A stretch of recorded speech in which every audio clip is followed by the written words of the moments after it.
Welcome to the Leadership Loop podcast. This is a space for you to learn, try, get feedback, and grow. We want you to get a little bit better each time you show up here because you learn something and then you try it. So today we are asking an incredibly important question. What can we learn, good and bad, from the history of Christian leadership? To do that, we have with us Dr. Jerry Sittser. Dr. Sittser, you are the author of 9 books. You're Professor Emeritus at Whitworth University. You are the Senior Fellow of the Office of Church Engagement with Whitworth. And personally, to me, you are a mentor, an advisor, and a friend. I've known you for many years. You were actually my academic advisor at Whitworth and my professor and teacher. So your impact on me runs incredibly deep, and I thank you for that. Welcome to the podcast. Thank you. Good to be here. Thanks for being here. So today, we want to ask you this question because you are a church historian. You're deeply respected for your work in church history. And we want to ask this question: what can we learn from the history of Christian leadership? We've got leaders listening from all sectors of work and business and the church. And so as you think about the history of Christianity, is there a period of time that would be relevant for us to learn from right now? Well, I did ponder that a little bit because 2,000 years of history is a lot of resource to draw from. And I decided to land on one century, the 4th century, and there are some specific reasons why. Do tell. You've got to get into their world and out of ours. So for the first roughly 300 years of the history of Christianity, the Christian movement grew very slowly and steadily under inhospitable circumstances. Rome did not like Christians. They were suspicious at best and oppositional at worst. And they often persecuted Christians, not always, but often. And so the leadership of the church had to figure out how to grow the church under those circumstances. Imagine doing church with no buildings, with none of the visible kind of features that we find in the United States and Western Europe today. But the 4th century is different. The first Christian emperor, Constantine, assumed the throne in the year 307 and died in the year 337. Christianity became at first legally recognized as a religion and then increasingly privileged in the culture. So in a matter of one generation, you move from a fairly marginal presence in the empire, influential but marginal, to being the dominant religion in the world. Constantine started building church buildings, and they were huge buildings. It became popular to be Christian. People would attend church not just to worship God, but to cut a deal in business, to meet somebody who was more politically and economically powerful than they were, to meet a nice girl, whatever you needed to do. So people began to climb in society by doing religion, by doing Christianity. That's so interesting. The numbers are staggering. In the year 300, just before the last great persecution against Christianity, maybe there were 5 million Christians in the Roman Empire of about 60 million. Scholars say by the year 360, there were 30 million Christians. So imagine a growth rate that extreme on a relatively short period of time. So think about it becomes materially present, big church buildings, festivals, feasts, this sort of thing. Powerful people are now attending the church, including the emperor himself and his family. Big church buildings, popularity, but there were signs of decline going on at the same time. One was political compromise. I mean, religion and politics began to be intermingled, for example. There were a lot of people who became catechumens, kind of disciples in training, but they would never move all the way through the process to the end point where they'd be baptized and receive their first communion and so on. So we had a lot of fellow travelers who would show up at worship, but not be involved, not get engaged, never become serious disciples. Now you get the idea. Popular, powerful, privileged, growth in numbers, decline in meaningful membership and commitment. Okay. Now you're a leader of churches like this. Yeah. So would you say that it became more prevalent that there were Christian leaders and Christian disciples who were half-hearted in their faith and were utilizing religion for their own personal gain? Well, we have some pretty good evidence that there were a lot of bishops. That was the main office. Bishops weren't just administrators. They were preachers and they were pastors, but they had large staffs and a lot of responsibility.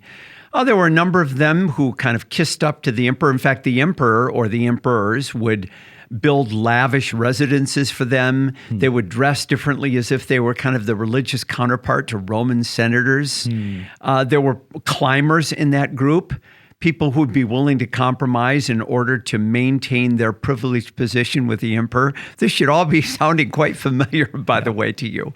So, there was a lot of risk involved, and there were bishops who really made bad decisions morally and politically and theologically in lots of ways in order to maintain a certain kind of power. But we do have some great examples of leaders in the 4th century church that were just outstanding Christians and leaders. And considering their circumstances, that's the group I think we have the most to learn from. Yeah. So, I mean, like you said, there are parallels today between the 4th century and now of Christians who are in positions of leadership, whether it's in the church or not, whether it's political or business, who are maybe sacrificing their Christian convictions on the altar of power. Correct. On the altar of money and success.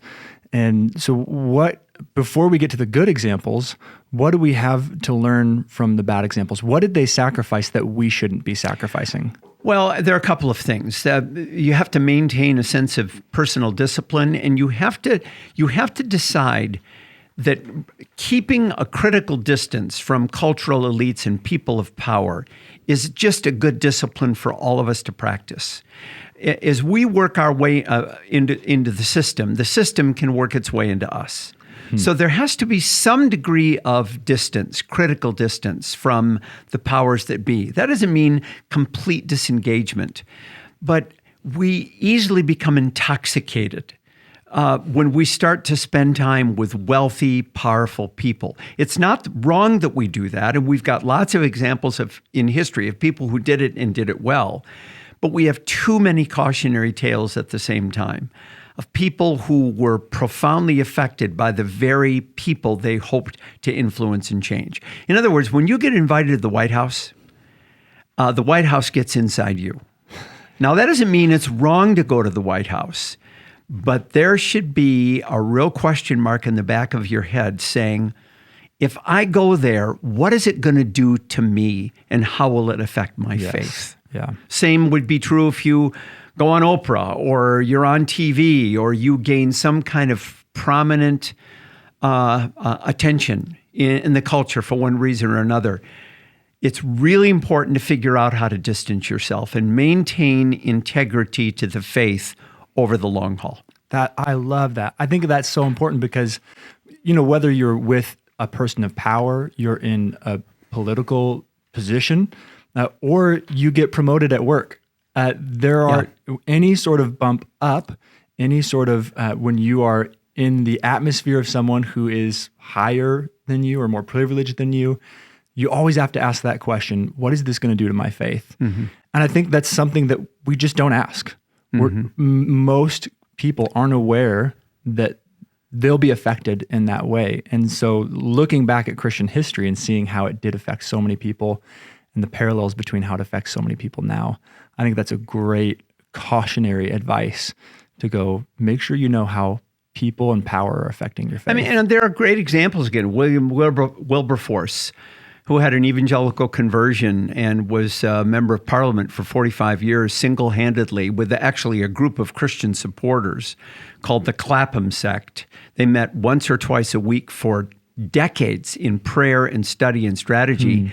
This was the group that led to the abolition of slavery in England. And the final vote in the House of Parliament happened 3 days before Wilberforce died in 1833. Now, this is a man who was ridiculously rich and well-connected, but maintained integrity over the long haul. Wow. Well, we've got some examples of the 4th century of people who did the same thing. Yeah. Can you share one with us? Yeah, let me give you some names that were, by the 4th century, you have to think West and East. So the western half of the empire, Latin-speaking, capital city in Rome.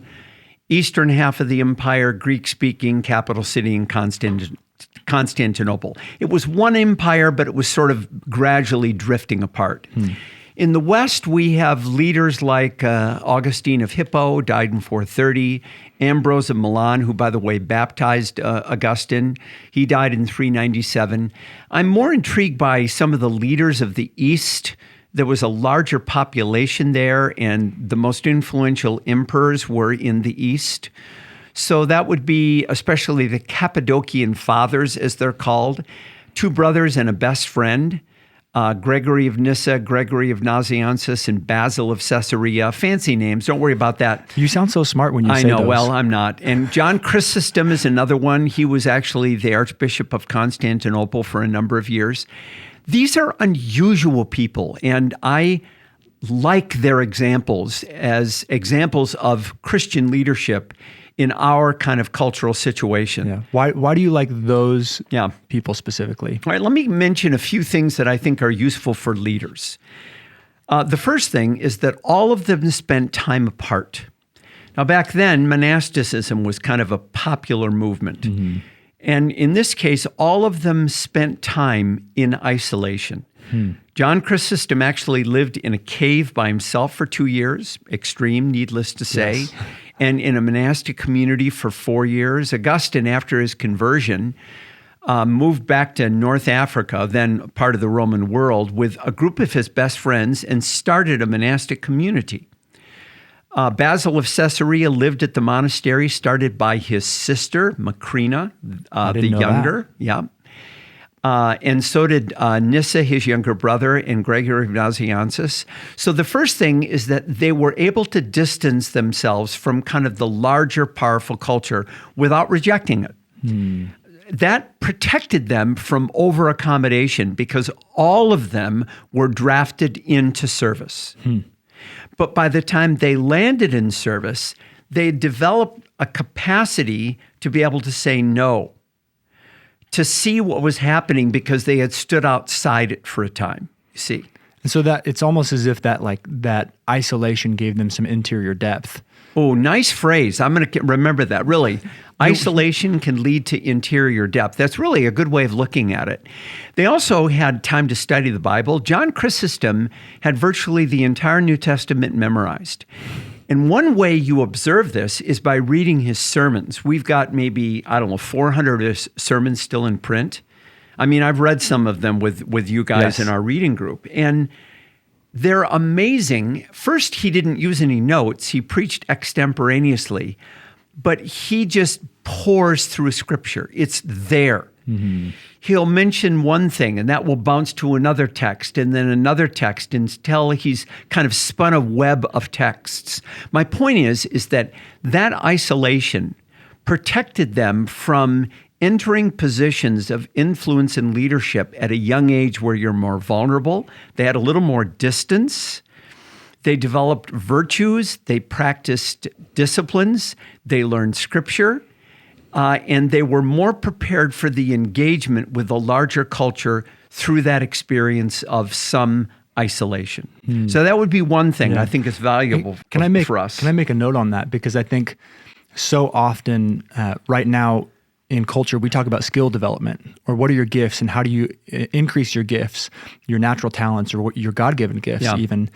And what you're saying is these guys were all gifted, but they had, very gifted. They had, because of this time of isolation, they developed character that sustained them wherever their gifts would take them. Correct. And I think that's so important for us to hear, is that as a leader, if you have a gift of leadership or a gift of teaching or whatever it is, if you don't have the character to hold you up where your gift will take you, then you're going to fall flat. You're going to be quick. in trouble. So I would say isolation was the first one, some form of isolation.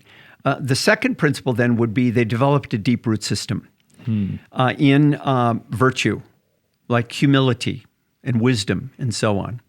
Another part of that root system was a deep love for and understanding of the person of Jesus Christ. Yes. These guys were so saturated in Jesus, but it wasn't the popular culture Jesus. It was the Jesus of the New Testament, the rabbi from Nazareth. Jesus that is rooted in their understanding of the New Testament. And you can tell it in their writings. I'm going to read a quote. Yeah, please do. From Nazianzus, who wrote, he's a very famous theologian. But when you read this or when you listen to this quote, you realize you're stepping into a world where they had such a profound love, fresh love, for the wonder of the incarnation and what God coming into human flesh did for us and our sake and our salvation. Yeah. So he's describing Jesus here. He hungered, yet he fed thousands. He thirsted, yet he explained, "Whoever thirsts, let him come to me and drink." He was tired, yet he is the rest of the weary and the burdened. He prays, yet he hears prayer. He weeps, yet he puts an end to all weeping. He is sold, and cheap was the price, 30 pieces of silver. Yet he buys back the world at the mighty cost of his own blood. A sheep, he is led to the slaughter, yet he shepherds Israel and now the whole world as well. A lamb, he is dumb, yet he is the word of God. He is weak and wounded, yet he cures every disease and every weakness. He is brought up to the tree and nailed to it, yet by the tree of life he restores us. He is given vinegar to drink, gall to eat. And who is he? Why, one who turned water into wine, who took away the taste of bitterness, who is all sweetness and desire. He surrenders his life, yet he has power to take it again. He dies, but he vivifies, and by death destroys death. He is buried, yet he rises again. Now, I don't even know what to say about that. This man was brilliant, and yet that is so beautifully simple as he describes the tension of the divine and human natures in the person of Jesus Christ. So, deep root system. Yeah. Here's a third one. They were educated. Education was not an enemy to them, but they always passed it through a Christian filter. That's great. So Nazianzus and Basil of Caesarea ended up studying in Athens. Augustine, studied in Rome. They went to the best schools. They studied under the best teachers. Most of their teachers were pagan philosophers and rhetoricians. They took all of that massive learning from the classical world and they passed it through a Christian filter. So you don't see them reacting against it, oh, that's all bad and worldly, or completely embracing it. They filter it. Wow. And they subject it to a Christian worldview. And it's because they're deeply rooted that they can do that. It's because they have this, like you said, it's a fresh love for the real Jesus. Right. That they're able to take this learning and go, I know how to filter this. I know how to filter it. Yeah. And how to make it useful to the church. That's why we still read them today. And then their Christian faith, their faith in Jesus isn't an accessory to their life. It's the foundation of their life. It's central to everything they are and everything they do. Yeah. All right, 3 other brief points about them that I think are useful. They had a holistic view of discipleship. All right, so what we do as a church today is we jump on some kind of cause. If you're progressive, it's going to be this. If you're more conservative, it'll be this. It'll be pro-life. It'll be pro-choice. It'll be this and that. And they had those issues back then too, but they always drew it into a more holistic understanding of life. So they would be very conservative in their sexual ethic, okay? And at the same time, spend much more attention on economic justice. Well, we recoil from that in our age. We would never touch that. But they preached many, many sermons about wealth, about social justice and economics. And some of their sermons, I've read them in this area, well, they'd lose their jobs in our culture because they went after greed, abuse of wealth, abuse of power, creating a social system that would always keep the poor poor and the rich rich. Now, that was as important to them as a more conservative sexual ethic. It was both and, not either or. Yeah. They had a holistic view of what it meant to be a disciple of Jesus that touched all areas of life, not just those areas that we are willing to have touched. So that speaks so well to today. Did they have division like we do? And how did they deal with it? Oh my gosh. Yes, they did. I mean, all kinds of levels. So the hippodrome horse races and chariot races were really popular in Constantinople. And Chrysostom, the great preacher, his nickname was Golden Mouth, by the way, because he was such a great preacher. He would often complain in the pulpit, you come to church as pious Christians in the morning and the afternoon, you go to stadiums and you bet on your favorite horses or your favorite teams and then get into fist fights with each other. So there were controversies when it came to athletic teams. Yeah. There were controversies theologically. The Arian controversy, for example, divided the church deeply. They were in the middle of all of that, but they tried to maintain a steady course. They were in it for the long haul. Ooh, say that again. They were in it for the long haul. Yeah. They just weren't up for quick fixes. They didn't take shortcuts. They didn't think one Supreme Court decision, our problem is solved. They understood that disciple making is a long-term commitment and process. And they had long careers, and they worked hard, and they remained steady in spite of the vicissitudes of culture and even the vicissitudes within the church. You said something when we were meeting a couple weeks ago with a pastor's group. You said power at the expense of the gospel is not power you want. Correct. And I think that's exactly what you're talking about, is if you're gaining power through sacrificing the gospel, sacrificing your faith, and your integrity. Sure. Yeah, in fact, a number of these guys spent time in exile. Athanasius, the great and often pretty irascible and contentious bishop of Alexandria, was bishop there for 45 years, died in 373. And he spent 17 years in exile by the emperor because he was a troublemaker. But he was also a young leader, wasn't he? He started to be a bishop when he was 28 years old. Wow. Yeah. So yes, he held an important position at a young age, and he remained there for 45 years. Wow. 17, he was driven out of the city and out of the church by an emperor or a party, a group of people who were his enemies, and then he would come right back and get right back to business again. So did they face opposition? They did indeed. Yeah. Yeah. Last thing I want to say is that they cultivated friendships. They didn't do this alone. Probably the best example there were the three we call the Cappadocian Fathers, two brothers and a best friend. And we actually have the huge benefit and privilege of reading their letters to each other. I actually used that in a master's class I taught. The students read the correspondence among these three best friends, and they kept each other on course, and you could tell in their reading. So they would complain about the weather.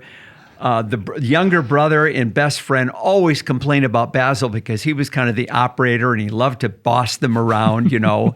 And they would complain about opponents and all kinds of things, the postal system. And then they turn right around and talk about key theological ideas, and they'd encourage each other and call each other to hope. That friendship sustained them.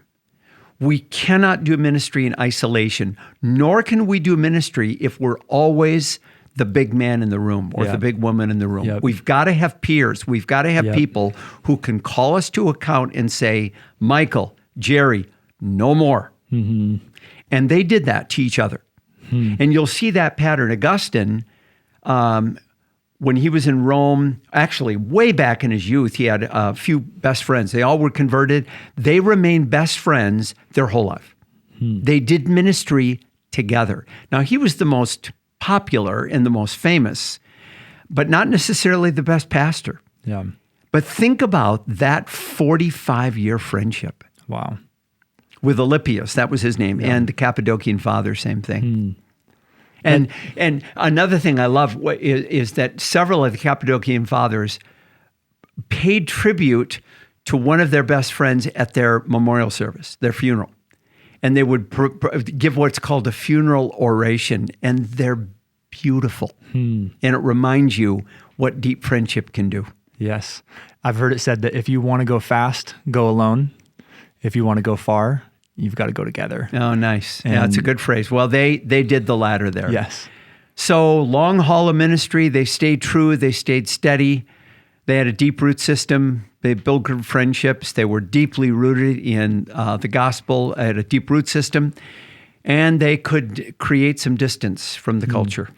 So as I think about this, Jerry, I think what a great resource for someone who is a Christian leader, whether it's in the church or the business world, and they're looking at what you're saying. You're saying, look, you've got to have character. You've got to have depth. You've got to have a real relationship with Jesus. You've got to be in it for the long haul, in it to win it. This is all stuff that is, again, founded on your faith in Jesus. Yes. And you take all the education of the world, you take all that, but you filter it through that. This is the fabric of your being. And as I think about that, it reminds me of your book, Resilient Faith, as a great resource for someone who would want to, you can see it here, as a great resource for someone who'd want to dig deeper into what does it look like to build this sort of faith that allows me to lead well into the future. Yeah. And not just far into the future, but well.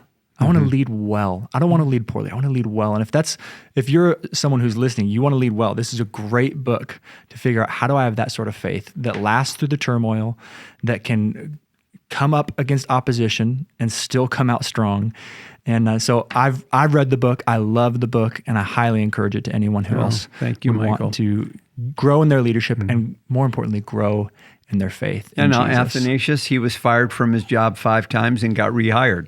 Michael, I hope that doesn't happen to you. Thank you, Jerry. Thank you. People Anyway, listening. I wish you well. I love Life Center so much, and the people here always have. Can I ask you one question before we leave? Sure. Okay, so if you is thinking especially about leaders who are not leading the church, but they're leading in the business sector, and maybe it's one of these things, but what's one thing that you'd want to say to them right now in the culture that we're in and the things that we're facing? What's a message from Jerry Sittser to someone who's in the business world, the education world, just outside of the church world and leading? Yeah, well, I wouldn't change a thing. I mean, leadership applies across all disciplines and in all venues of service. There's nothing particularly unique about being a church leader. They have a different set of responsibilities, to be sure. But the same virtues apply. The same root system is needed. The same friendships that hold you accountable. Your openness to learning from a broad range of fields that aren't specifically Christian. It really is the same game, just a different kind of setting. And we desperately need people who will not sacrifice means in order to achieve worthy ends. Yes. It's one package. Wow. Jesus Christ is both means and end. That's so good. I love that, Jerry. And I love you. I love your passion for Jesus. I love your passion and knowledge for church history. And I think it's so important that we have this conversation with you, but that we keep looking back to history so that we don't make the same mistakes. Right. But back to history so we can learn from gems of wisdom from these incredible saints who've gone before us, because we do have so much to learn from them. And that's one of the things that I love about you. You always bring a story. You always bring wisdom from the past that helps me move forward. So I pray that for all the people who've been listening, that you grab a hold of something here and that you take it, you try it, you learn from it, you grow in your faith and you grow in your leadership, because when leaders get better, everyone gets better. Thanks for listening to the Leadership Loop podcast. Jerry, thank you for being here, and we will see you next time.